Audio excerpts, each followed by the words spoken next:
Nigel, you've been warning all along that European countries that hold referendums on leaving the European Union never get to leave the European Union. Is that what the Florence speech is?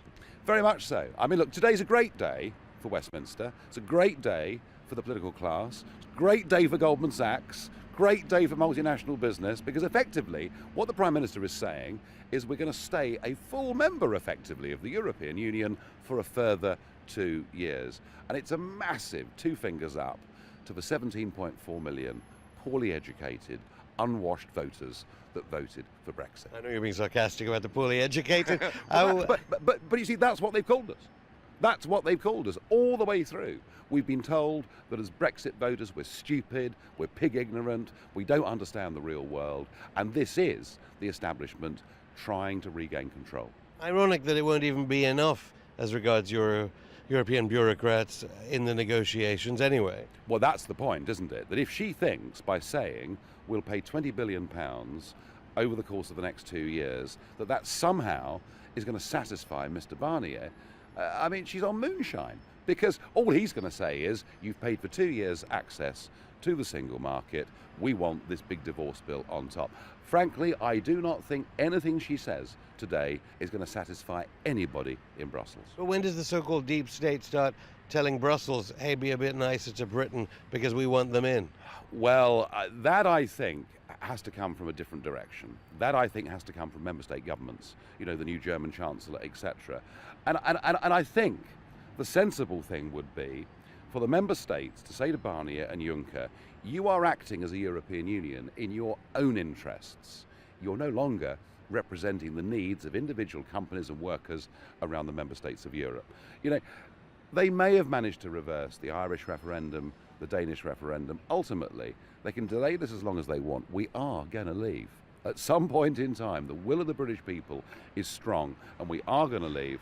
What I don't want is for this to drag out for year after year after year. And it looks now that it'll be at least 5 years from the Brexit vote before anything fundamental changes. Well, it's the same old German Chancellor, arguably. So, well, it may not happen.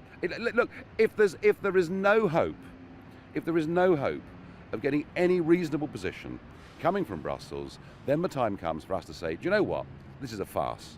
There's a great big world out there. There's America, Australia, India. I've heard those things, but did it even shock you that there were proposals for a single European military and compulsory euro joining in the past few weeks? I thought Juncker's speech was pretty extraordinary last week. I mean, this is a full state, run from the centre, taking yet... Even you thought so? Oh, even I said. I did say to Mr. Juncker afterwards, I said, actually, you've done us a huge favour, because now, if ever there was a second referendum, after that speech, we'd never vote to rejoin. And I just one on Donald Trump. Obviously, a lot of worries about his response to North Korea. What do you think about how he's dealing with that? Is that more deep state power in Washington against Trump? No, this is different.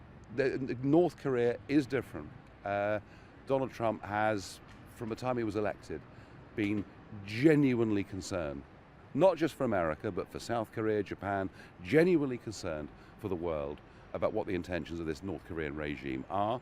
And what he's trying to do is to rally support from Russia, from China, from everybody, to do everything they can to stop this guy getting full nuclear capability. But isn't Trump as guilty as, say, Theresa May of rolling back things that were said or things that the electorates want? No, I mean, he said on NAFTA he is leaving it.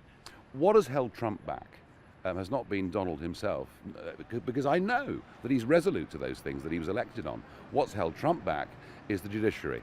What's held Trump back is Congress. What's held Trump back is the deep state. You didn't frankly have the balls to put country before party.